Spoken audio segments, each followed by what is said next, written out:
Item of business is a statement by Michael Russell on internal market update. The Cabinet Secretary will take questions at the end of his statement, and so there should be no interventions or interruptions. And I call on Michael Russell. Thank you, Presiding Officer. Presiding Officer, the UK Government's internal market bill that was published yesterday represents the biggest threat to devolution that Scotland has seen since this Parliament was reconvened in 1999 after 292 years of adjournment. That threat comes from a gang of hard right-wing, anti-devolution Tory Brexiteers who said during the Brexit referendum, in which the people of Scotland voted overwhelmingly to remain in the EU, that they wanted to take back control. And now we know what they wanted to control: us, our country of Scotland, and our right to make our own decisions and choose our own future. They're trying to do so by removing from the people of Scotland and this Parliament the powers which were given to it 23 years ago this coming week by an overwhelming vote of our fellow citizens. But that popular mandate, Presiding Officer, means that it is the duty of every member elected by Scotland to stop them. That is not just the view of this SNP government. Here is what the Welsh Labour government have said about this bill. The UK government plans to sacrifice the future of the Union by stealing powers from the devolved administrations. It is an attack on democracy and an affront to the people of Wales, Scotland and Northern Ireland who have voted in favour of devolution on numerous occasions. Last month, this Parliament considered the original proposals set out in the UK Government White Paper on the internal market and voted by 92 votes to 31 to reject them. Now we know precisely what these proposals are in legislative terms and what they actually mean for businesses, for jobs, for the lives of the ordinary citizens of Scotland and for their Parliament. But this bill also had something added to it, which was not in the consultation, brief as that was. On Monday, it was merely a press rumour, but now we know that the UK ministers intend to unilaterally alter and override solemn and binding commitments in an international treaty agreed by the House of Commons only in January this year. And on Tuesday, we witnessed something I don't think anyone in this chamber would have thought possible. A UK Secretary of State standing at the Westminster dispatch box, calmly informing the House of Commons that the government intends, with this bill, to break international law. Presiding Officer, the rule of law is the cornerstone of a functioning democracy. Without it, a state is nothing but a collection of desperadoes, set on whatever aim they choose, without restraint and no matter the consequences. Moreover, as the Lord Chief Justice of Northern Ireland, Sir Declan Morgan, pointed out yesterday, such actions also undermine the domestic legal scene. As he put it, where there is an indication that a state intends to break international law, it may have a domestic effect on the confidence that the public may have in the legal system generally. So Johnson's reckless actions are now aimed not just at us, but they will also trash the UK's already tarnished international standing, put at grave risk sustainable and beneficial trading and economic relationships with most of the world, and weaken the legal basis of all our lives.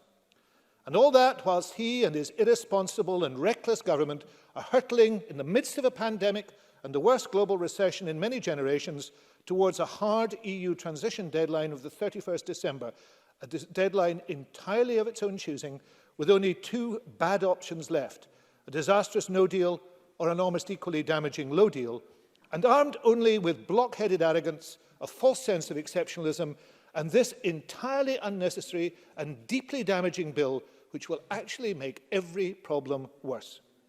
For the UK government has not only signalled its intention to break international law, it is also signalling its intention to break domestic law, to break the devolution settlement, which was once described as the settled will of the Scottish people. Presiding Officer, let me now turn to the detail of the bill. There is much in it that repays study, if only to reveal how contemptuous the Tories are of this place and of the people we represent. At clauses 2 to 9, there are sweeping powers to compel Scotland to accept lower standards set elsewhere in the UK on animal welfare, food safety, environmental protections, and a host of other areas. These powers would radically undermine the ability of this Parliament to serve the people who elected it. At clause 46, powers are given to UK government ministers to design and impose replacements for EU spending programmes in devolved areas such as infrastructure, economic development, culture and sport, education and training, or possibly more general public spending in those areas. Bypassing democratically elected MSPs and ministers in Scotland, these jeopardise current Barnett funding levels and will inevitably lead to policy confusion. But worse, Given the centralising ambitions of the UK government, no one should be surprised if in the future they divert money that should be under the control of this Parliament for Scotland's schools and Scotland's hospitals to pay for what appears to be their priority of Union Jack badged projects. They are already limbering up, as we saw on Twitter last night, to spend money taken from other Scottish budgets on their own pet projects in the very few Tory constituencies left in Scotland. At Part 4, the bill establishes a new unelected monitoring body called the Office of the Internal Market, which will have the power to pass judgment on devolved laws and invite businesses with deep pockets to challenge the democratic decisions of this Parliament. And Clause 48 reserves state aid, which is indisputably and without any pretence to the contrary, a blatant power grab.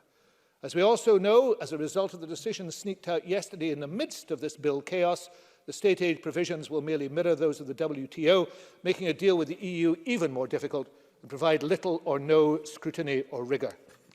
Presiding Officer, the UK Government says the bill will guarantee companies can trade unhindered in every part of the UK. That is not what this is about. There is no threat to such trade and never has been. This government endorses the need for such trade and will always do so. What they want is something different. In order to deliver bad trade deals, which is all they can expect from their weakened state, they want private health companies to have a guaranteed right to trade unhindered in Scotland, weakening and undermining the Scottish NHS. They want private water companies to be given a guaranteed right to trade unhindered in Scotland, undermining standards and raising prices. And they want, once their hooks are in, to be able to alter anything we do with just a flourish of a UK minister's pen. Because although the bill says that there may be exclusions from the principles of non-discrimination, the explanatory notes to the bill say that the bill will provide the base Secretary of State with the power to alter these exclusions to retain flexibility for the internal market system in response to changes in market conditions. In other words, Presiding Officer, the UK Government can alter whatever we do, whenever it likes, regardless of the views of the people of Scotland. That is the open door to the kind of creeping privatisation and rampant deregulation that we have already seen south of the border. Yet all the while, they behave as if our heads button up the back, insulting our intelligence with the claim that this is in fact a power surge. That is only true in the sense that power surges destroy everything they touch. In reality, it is nothing of the sort. Every one of the powers they trumpet is already devolved, already exercised, in the context of a coherent set of agreed EU laws and institutions that guarantee flexibility and local autonomy. Contrast that with the system this bill wishes to put in place, a system in which the UK Government can unilaterally and arbitrarily impose its rules on Scotland regardless of the wishes of this Parliament. In the face of widespread stakeholder concern at these proposals, UK ministers have resorted to the familiar tactic of ignoring or blatantly misrepresenting the facts. But facts are chiels that one a ding, as Burns observed. Organisations, farming, business, public health, environmental and many others across Scotland and the UK are deeply concerned at these proposals. They are seen widely and correctly as incompatible with devolution, bad for businesses and the consumers, dangerous for the environment, and an impediment to necessary and effective devolved public health measures. And they threaten to undermine the good progress made on common frameworks, the preferred, proportionate and agreed means of managing policy difference across the UK when EU rules no longer apply. Presiding Officer, it's late in the day for sense to prevail in the Johnson government, but there's still just time if they commit now to that agreed process. For my part, I repeat the undertaking I made in the Parliament on the 18th of August that we will not diverge in any frameworks area, existing or new, whilst these are finalised, and urge the UK Government to do the same. This bill is actually a shabby blueprint for a much weakened constitutional settlement that would leave Scotland defenceless. It is, as the First Minister said yesterday, an assault on devolution, the like of which we have not experienced since the Scottish Parliament was established. We cannot and we will not allow that to happen. The UK Government have now asked this Parliament for legislative consent for this bill. But in addition to the damage it will do, reason enough to refuse consent, it surely cannot be right that we are expected to agree to something that is, in the admission of the proposers themselves, against international law. The Scottish Government will therefore bring to this chamber a motion to refuse consent. We will also publish a full rebuttal of the bill, which we will distribute nationally and internationally. And we will take whatever other steps are necessary to defend what we have and what we need to retain in order to build for the future. Presiding Officer, it will be no surprise to anyone that the Scottish Government remains of the firm belief that the people of Scotland have the right to choose their own future, and we are determined to make that happen. After the events of this week, that resolve is steadier than ever.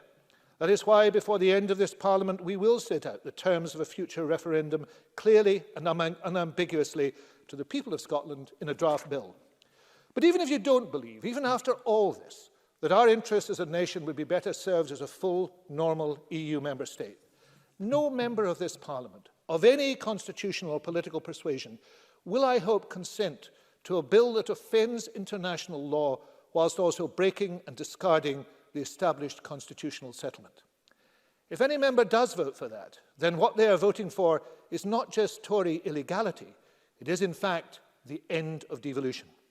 That is what is at stake here.